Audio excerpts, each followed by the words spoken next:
வெற்றிவேல் முருகனுக்கு, வீரவேல் முருகனுக்கு, ஞானவேல் முருகனுக்கு. திரும்பவும் முருகன் கடற்கரைக்குள்ள இப்பதான் இறங்கி இருக்கிறாரு. மறுபடியும் நான் ஒரு தடவை பராக் சொல்றேன். நான் சொல்லும் போது நீங்க எல்லாரும் சொல்ற அரோகரா சத்தம் தேவலோகத்துக்கு கேட்கணும். சரியா? சொல்லலாமா? அண்ட சராசரம் அனைத்தையும் படைத்தவன், பஞ்சாட்சர நாயகன், கரியின் தோலுரித்த கஜசம்ஹாரன், காமனை எரித்த மகேசன், கங்கையை சடையில் ஏந்திய கங்காதரன், திரிபுரத்தை எரித்த விரிசடையோன், விறகு விற்று வளையல் விற்று மாணிக்கம் விற்று கல்யாணிக்கு கரும்பு தந்து கால்மாறி ஆடி நரியை பரியாக்கி வரகுண பாண்டியனுக்கு சிவலோகம் காட்டிய சுந்தரன், அரண் சிவன் ஈசன் உருத்திரன் நாடல் அரசன் சாம்பசதா சிவன், சங்கரனின் நெற்றிக் கண்ணில் உதித்த சடாட்சரன், அருவமும் உருவமானவன், அனாதியாய் பலவாய் ஒன்றானவன், பிரம்மமாய் நின்ற சோதி பிழம்பதோர் மேனியன், கருணை கூர் முகமாறு உடையவன், கரங்கள் 12 கொண்டவன், ஒரு திரு முருகனாய் வந்து உலகமுய்ய உதித்தவன், லட்சம் வீரர்களின் துணைவன், நவ வீரர்களின் நாயகன், தேவர்களை காக்க தேவ சேனாதிபதி, இந்திரன் குலம் காக்க சூராதி அவுணர்களை வீழ்த்த, கோமாரம் கொடி வாழ் குலிசம் அம்பு அங்குசம் மணி தாமரை தண்டு வில் மழு ஆயுதங்கள் ஏந்தி அகிலம் முழுதும் உள்ள ஆற்றலை வேலாக்கி சிவன் உமையிடம் கொடுக்க, நான்முகி நாராயணி கை நளின பஞ்ச சாயகி சாம்பவி சங்கரி சாமலை நச்சு வாயகி மாலினி வாராகி சூலினி மாதங்கி என்று ஆன உமையவள் அவ்வேளை சக்தி வேலாக்கினாள். அது வெற்றி வேலாய் விளங்கச் செய்ய சிக்கலில் வேல் வாங்கிய சிங்கார வேலன் திருச்செந்தூரில் சூரனை சம்ஹாரம் செய்ய தனது ரத கஜ துரக பதாதியோடு இதோ ஜெயந்திநாதராக புறப்பட்டார். சீரலை பதியில் உள்ள அனைவருக்கும் அருள் புரிந்தோம் என்றும், தீர்த்த பிரசாதம் பன்னீர் இலை திருநீர் பிரசாதம் கொடுத்து 30 முக்கோடி தேவர் புடை சூழ துந்துவி வாத்தியங்கள் முழங்க தன் பக்தர்களின் துயர் தீர்த்து இடர்களைய வெற்றிவேல் வெற்றிவேல் வெற்றிவேல் வெற்றிவேல் என்ற கோஷம் விண்ணதிர வருகிறார். எச்சரிக்கை!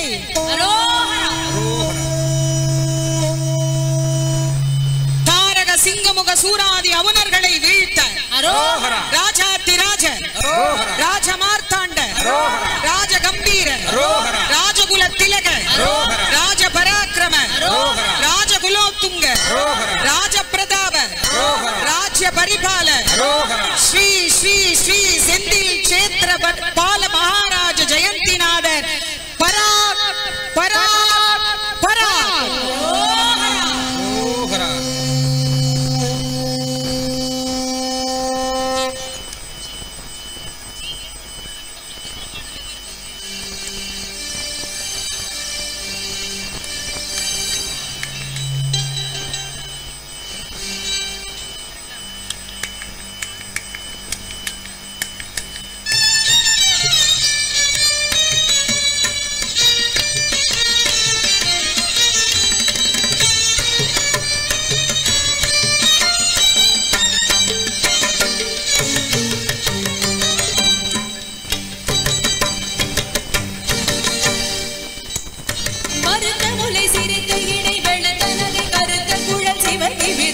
சிறுமி விழிக்கு நிகராகும்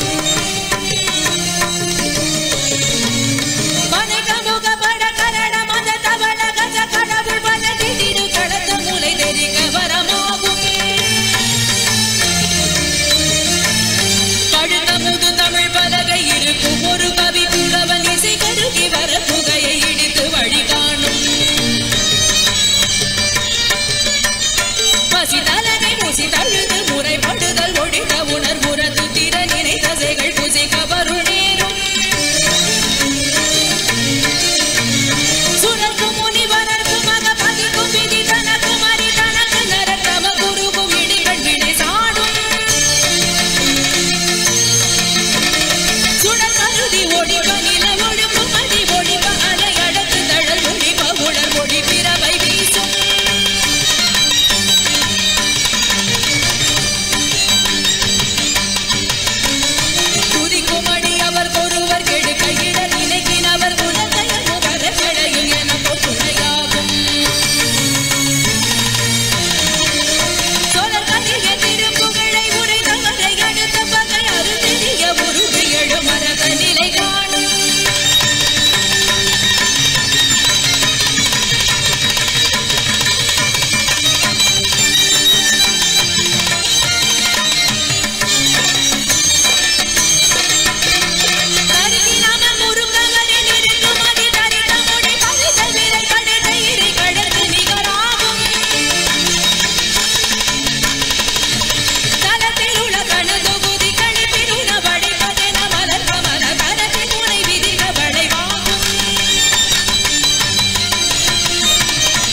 குடைந்து நிறை புனர் கடிது குடி துணையும் முனை படைய அடைந்து திற நிறத்து விளையாடும்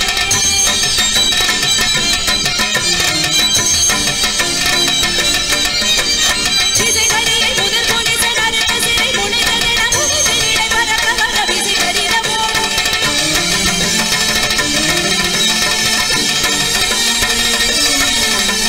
சீன தமிழர் எட்டு கரண காலத்தில் வெகு குறை தரண சிறுத்தையில் கடிது வழி வெளி தளர போடும்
மாயை எல்லாவற்றையும் மயக்குகின்றவன், நானே எல்லாம் என்று நினைக்கக்கூடிய அந்த மாயன் இப்போது நேருக்கு நேராக முருகப்பெருமானை, செந்தில் ஆண்டவனை, ஜெயந்திநாதகனை சந்திக்கின்றார்.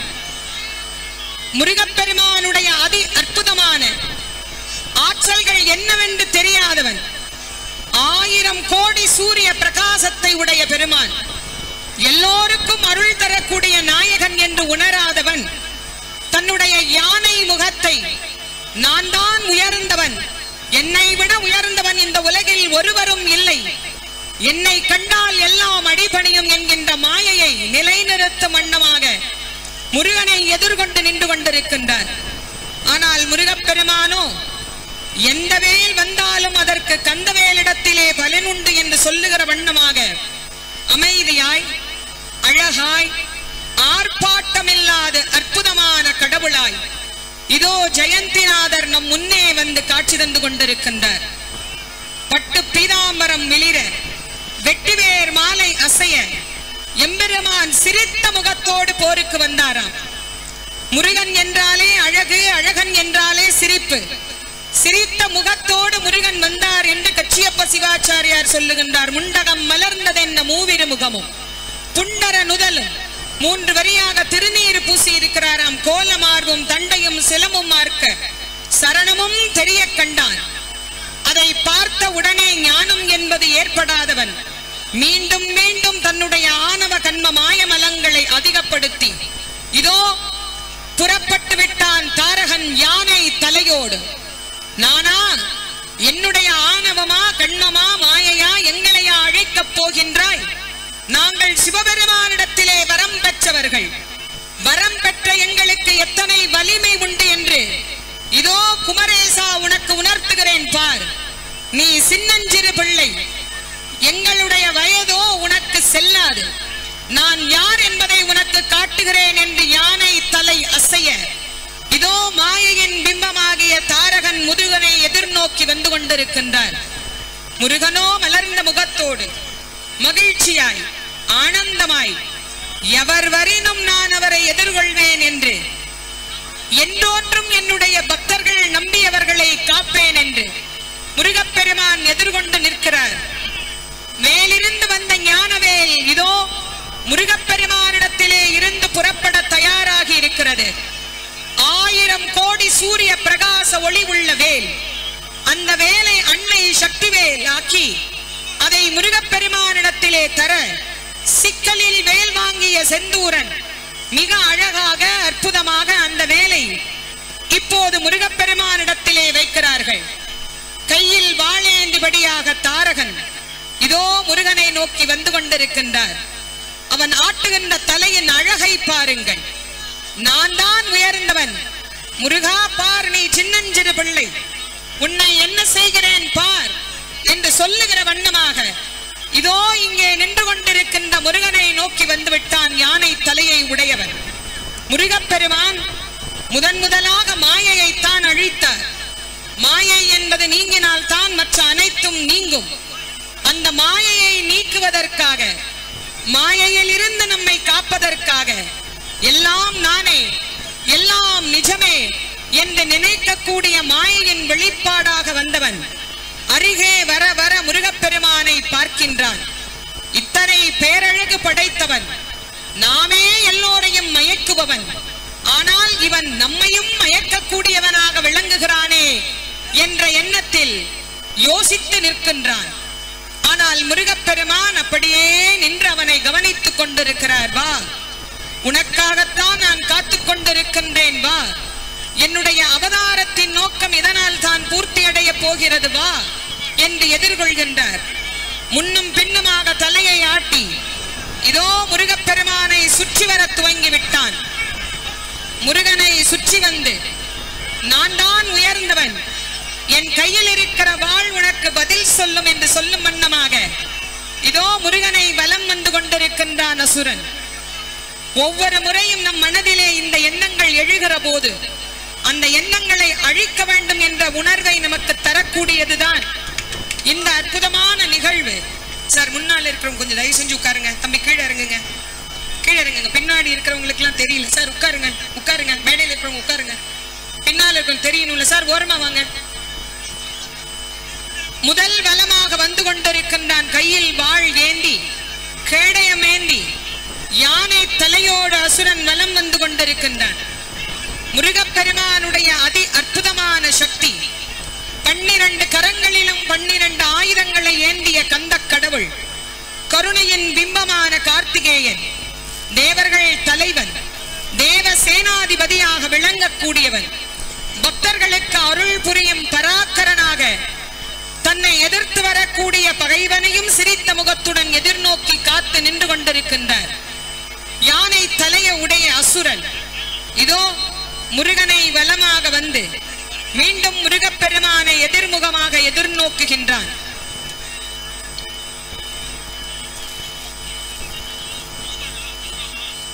வாள் ஏந்தி வந்த அசுரன் முருகனை பார்த்து அங்கிருந்து மீண்டும் வந்த வழியே திரும்பி மறுபடியும் சுற்ற ஆரம்பிக்கிறான். மாயை என்றாலே மயக்கம். அந்த மயக்கத்தின் வெளிப்பாடாய் இருப்பவன் ஏதோ ஒன்றை செய்து முன்னும் பின்னுமாக போய் இந்த முருகப்பெருமானை நாம் மயக்கிவிட வேண்டும். எத்தனையோ தேவாதி தேவர்களை எல்லாம் வென்றவர்கள் தானே நாம். ஏன் இந்த சின்னம் சிறு குழந்தைக்கு நாம் பயப்படுகிறோம்? நாம் ஏன் இந்த முருகனை கண்டு முன்னும் பின்னுமாக செல்ல வேண்டும் என்கின்ற யோசனையிலே தன்னுடைய யானை தலையை ஆட்டி ஆட்டி ஆட்டி இதோ நம் பக்கமாக யானை தலையை ஆட்டி ஆட்டி ஆட்டி முருகப்பெருமானை என்னை வென்றுவிடப் போகின்றான் என்ற ஏளனச் சிரிப்போடு முருகனை முன்னும் பின்னுமாக சுற்றி சுற்றி வந்து கொண்டிருக்கின்றான். ஆனால் முருகன் அதே மந்தகாச புன்னகையோடு தன்னுடைய ஞான வேலை வாளை கையில் ஏந்தி, ஞானம் என்பது அமைதியின் வெளிப்பாடு, நீ ஆர்ப்பாட்டத்தின் வெளிப்பாடு, நான் அமைதியின் வெளிப்பாடு. எவ்வளவு ஆர்ப்பரித்தாலும் அமைதிதான் ஒரு நாள் வெல்லும். ஆர்ப்பாட்டம் அழிந்து போகும் என்பதை உணர்த்தும் வண்ணமாக அமைதியின் வடிவமாக முருகப்பெருமான் இங்கே நமக்கு அருள் புரிந்து கொண்டிருக்கின்றார். 2வது முறை சுற்றி வந்த தாரகன் இதோ மீண்டும் முருகப்பெருமானை எதிர்கொள்கின்றான். தான் வந்த வழியே மறுபடியும் திரும்புகின்றான். யானை தலை உடையவன் நேருக்கு நேராக முருகப்பெருமானை சந்திக்க தயாராகிவிட்டான். வந்தவன் தான் ஆடுகிறான். ஆனால் கந்த கடவுள் நின்ற வண்ணமே காட்சி தருகிறார். நீ முன்னே போனாலும் சரி, பின்னே போனாலும் சரி, எப்படி இருந்தாலும் இன்றைக்கு உன்னுடைய அழிவு நிச்சயம் என்பதை முருகனுடைய அமைதியே இங்கு வெளிக்காட்டி கொண்டிருக்கிறது. முருகப்பெருமானோடு சேர்ந்து நாம் எல்லோரும் இன்றைய தினம் இங்கே நின்று இந்த காட்சியை அவனை கண்டு களிப்பதற்கு எத்தனை கோடி ஜென்மத்தில் நாம் புண்ணியம் செய்தோமோ என்று எண்ணுகிற அளவுக்கு இங்கே இந்த அருமையான காட்சி. கண்ணுக்கு எட்டுகிற தூரம் வரைக்கும் கடல் அலை, மக்கள் அலை. எது அதிகம்? மக்கள் தலையே அதிகம் என்று எண்ணுகிற அளவுக்கு அழகாக அற்புதமாக இங்கே முருகப்பெருமான் நமக்கு காட்சி தருகிறார். இந்த தாரகனை வதைத்த பிறகு அடுத்த சிங்கமுகனை எதிர்கொள்ளப் போகிற முருகனுக்கு நம்முடைய வாழ்த்தை நாம் தெரிவிப்போம். முருகப்பெருமானை நாம் எப்படி 6 முகம் கொண்ட கந்த கடவுள், 7 முகம் 6 முகமாக நமக்கு அருள் புரியக்கூடிய அற்புதமான அந்த கந்த கடவுள் மயில் மீது ஏறி வந்து அருள் புரியக்கூடிய தெய்வம். ஏறுமயில் ஏறி விளை ஆடுமுகம் ஒன்று, ஈசனுடன் ஞானமொழி பேசுமுகம் ஒன்று, கூறுமடி யார்கள் வினை தீர்க்கும் முகம் ஒன்று, குஞ்சுருவ வேல் வாங்கி நின்ற முகம் ஒன்று, மாறுபடி சூரனை வதைத்த முகம் ஒன்று, வள்ளியை மனம் புணர வந்த முகம் ஒன்று, 6 முகம் ஆன பொருள் நீ அருள வேண்டும், ஆதி அருணாச்சலம் அமர்ந்த பெருமாளே என்று அந்த பெருமாளை நாம் எல்லாம் உள்ளன்போடு பிரார்த்தனை செய்து மகிழ்வோம். சூரனுடைய இந்த போரிலே முதலாவதாக தாரகவதம், சிங்கமுகவதம், அதற்கு பிறகு சூரனுடைய வதத்தை நாம் சந்திக்க இருக்கின்றோம். முருகப்பெருமானை அங்கும் இங்குமாக சுற்றி வந்தவன் என்ன செய்வது என்று சிந்தித்துக் கொண்டிருக்கிறார். முருகப்பெருமானிடத்திலே இருந்த ஆயுதங்கள் புறப்படும் வரைதான் அவனுடைய ஆட்டம் எல்லாம். முருகனினுடைய ஆயுதம் புறப்பட்டு விட்டது என்றால் அவனுடைய ஆட்டம் அனைத்தும் அடங்கிவிடும். இந்த முருகனுக்கு நாம் அரோகரா சொல்லலாம்.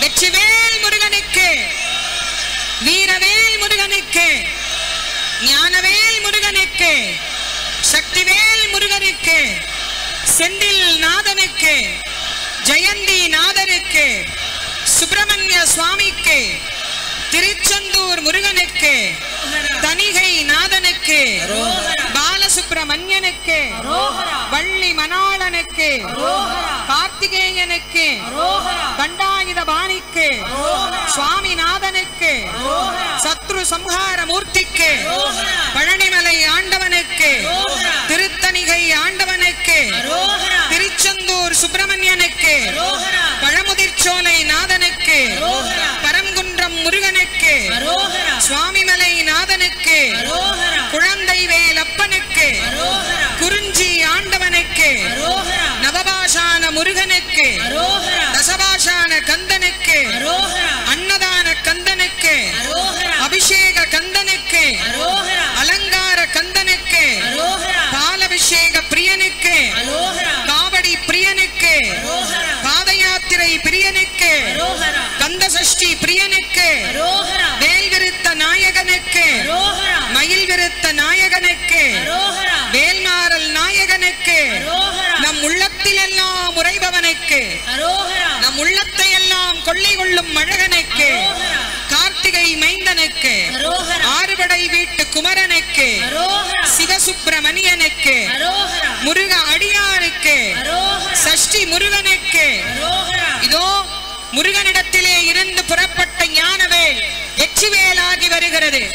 அங்கிருந்து வந்த வாழ் இதோ தாரகனுடைய தலையை எடுக்கிறது. வெற்றிவேல், வெற்றிவேல், வெற்றிவேல், வெற்றிவேல், வெற்றிவேல், வெற்றிவேல், வெற்றிவேல், வெற்றிவேல், வெற்றிவேல், கந்தனுக்கு, கடம்பனுக்கு, முருகனுக்கு, குமரனுக்கு, கந்தனுக்கு, கடம்பனுக்கு, குமரனுக்கு, முருகனுக்கு, வெற்றிவேல் முருகனுக்கு.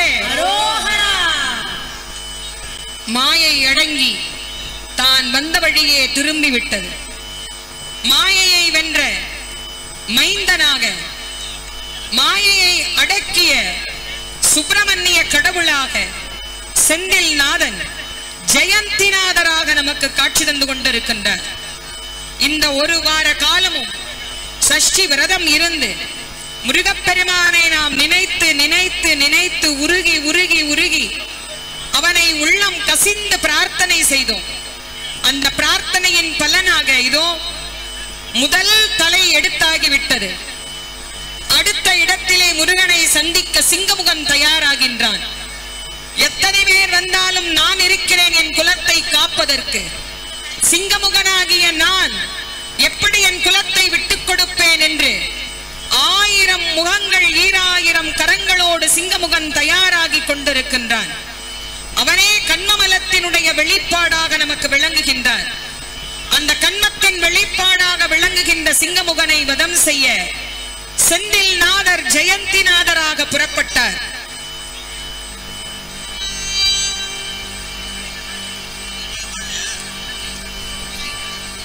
திருச்செந்தூரில் போர் புரிந்து சினமெல்லாம் தீர்த்த கந்தன் திருத்தணி கோவில் கொண்டாராம்.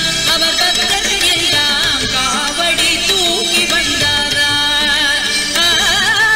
திருச்செந்தூரில் போர் புரிந்து சினமெல்லாம் தீர்த்த கந்தன் திருத்தணி கோவில் கொண்டாராம்.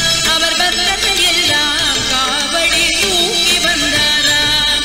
அவர் பக்தர்கள் எல்லாம் காவடி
உன்